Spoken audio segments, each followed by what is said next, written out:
tot, soc el Ferran Vallès, l'administrador de la pàgina Zona Muerta, i res, si esteu veient aquest vídeo és perquè el Festival de Sitges ja ha acabat i per tant doncs, és moment de fer balanç.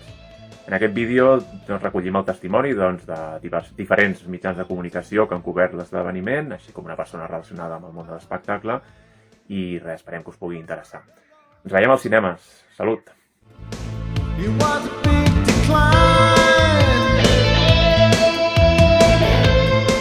No sé el número, encara hauria de fer el recompte, però crec que més de 40. Online y presencial unas 30 o así. Acabaré el festival alrededor de las 50. Doncs hauré vist unes 45 pel·lícules, el que encara em queda demà i que potser acabo amb 50 al festival, per fer números rodons. Empecé con unas 43 películas programadas al principio, pero he ido agregando y tendría que volver a mirarlo, pero alrededor de unas 50 más o menos.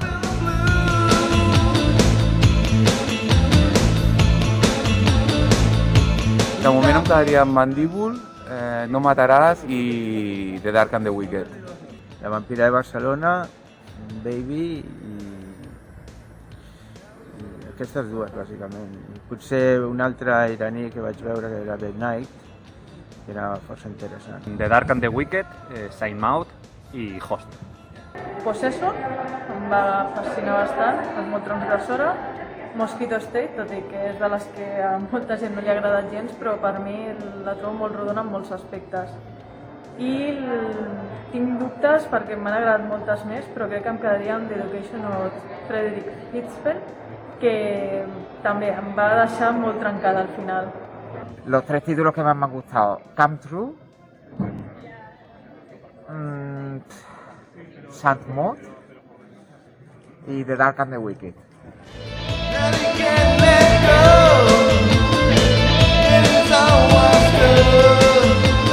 Doncs probablement em quedaria amb The Dark and the Wicked més que res perquè Mandíbul al final està molt bé, però és Quentin Dupieux, ja sabem tots el que hi ha. I The Dark and the Wicked em sembla una mostra molt potent d'atmosfera, de so, de fugir del jump scare barato, i realment em va tenir amb una tensió molt potent tota l'estona. Baby, perquè venint del director que ve, que és quan m'agafo jo, un director que ha fet pel·lícules totalment diferents a aquesta, no m'esperava el gir que ha pres la seva carrera. Me quedaría por encima de todas con Saint Maud, porque logré empatizar mucho con la protagonista, que para mí hace un repertorio interpretativo brutal, y me gustó mucho la película, el reflejo de la soledad, de cómo caes en brazos de fanatismo religioso cuando te sientes solo. Es la que más me gustó.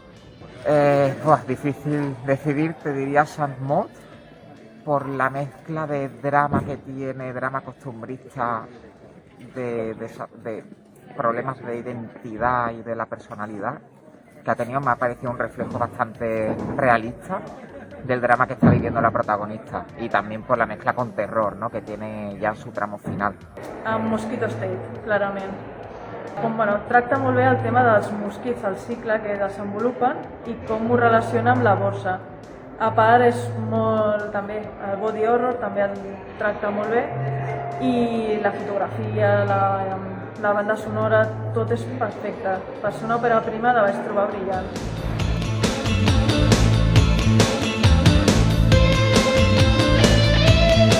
Sí, m'he trobat molt bé, crec que el festival ha fet una feina molt bona, realment les mesures poc més es pot fer del que han fet, i crec que a més, a part de l'organització que ha estat molt bona, crec que la gent ha respost amb responsabilitat. Bastant bé, excepte potser a l'auditori, que potser la gent anava una mica a la seva. Les demés sales i en general han estat força correctes. Sí, me he sentido seguro, a veces incluso demasiado seguro. Creo que se han pasado algunas veces, pero bueno, es la situación que hay, y viendo cómo ha ido derivando todo luego, pues ya podemos estar más que satisfechos de haber tenido festival este año. Bastante seguro, me he sentido bastante seguro, la verdad es que sí. He estado bastante tranquilo, las distancias de seguridad se han cumplido, creo que han estado también muy encima del tema para que todo se cumpla. Más de una ocasión he visto que se ha llamado la atención para el tema de la distancia en lo que es a la hora de entrar en la sala, yo creo que se ha cumplido todo bastante bien y no me he sentido incómodo en ningún momento. Sí, la veritat que tant estic de la banda de voluntària i des de la nostra feina ha estat això, que la gent respecti. Sé que hi ha hagut alguna persona, però casos puntuals que no les han respectat del tot, però en general he vist que ha estat bé, que s'han anat controlant, que la gent es desinfectés les mans, no es traies la mascareta a l'interior de les sales, que no mengessin, no beguessin, i també el tema d'estar numerat ha anat molt bé perquè no hi hagi acumulacions dintre, no hi hagi les típiques aglomeracions, que la gent anava pel terra, que saltaven per sobre les butaques, ha hagut bastant més ordre. I que estiguin espaciades les sessions també ha ajudat a que hi hagi més calma durant el festival.